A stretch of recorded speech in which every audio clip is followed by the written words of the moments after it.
The shepherd of King Admetus.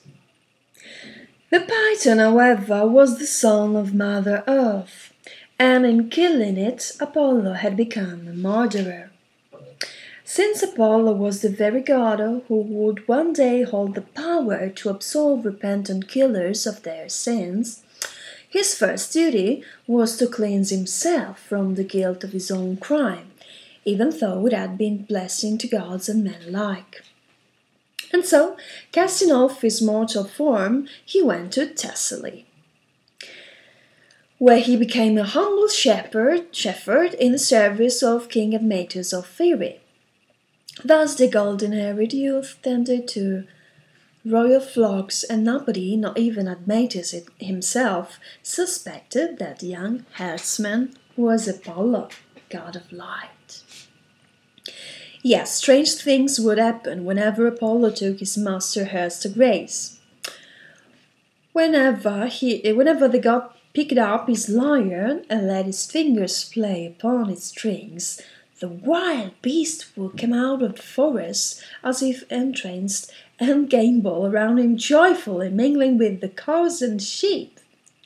From the time of Apollo's arrival, wealth and happiness began to flow into the courts of Admetus.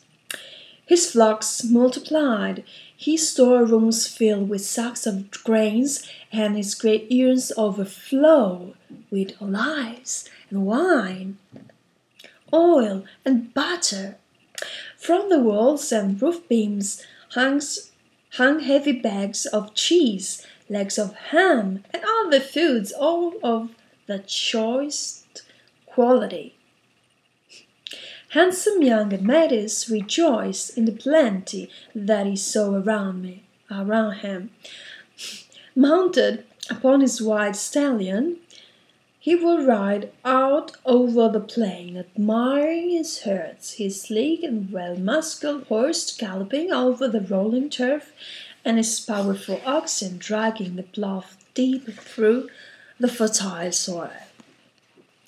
Many kings now wanted Admetus as their son-in-law and offered him their daughters.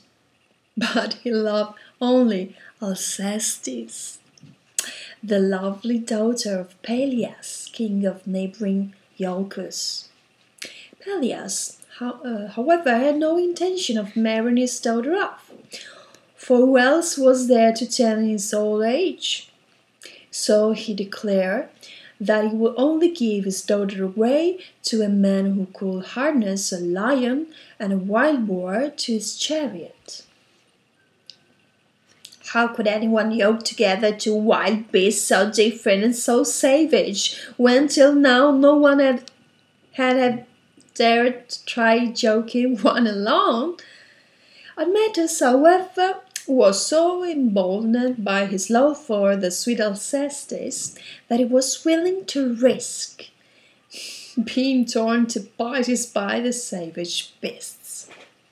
And when Apollo heard of his brave decision, he resolved to help him and gave him the strength he would need to achieve his aim.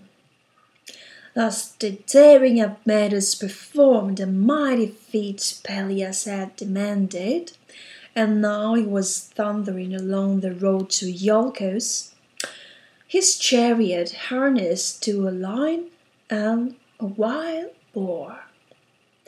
Overcome with awe of the brave young man's incredible feat, Peleus handed over his daughter without protest. Alcestis took her place in the chariot of Admetus, brought her in triumph back to his palace, where a sumptuous wedding was celebrated. 9 years Apollo had bound himself to serve Admetus, and when the 9th year drew to its close, the golden-haired god returned to Delphi, purified at last.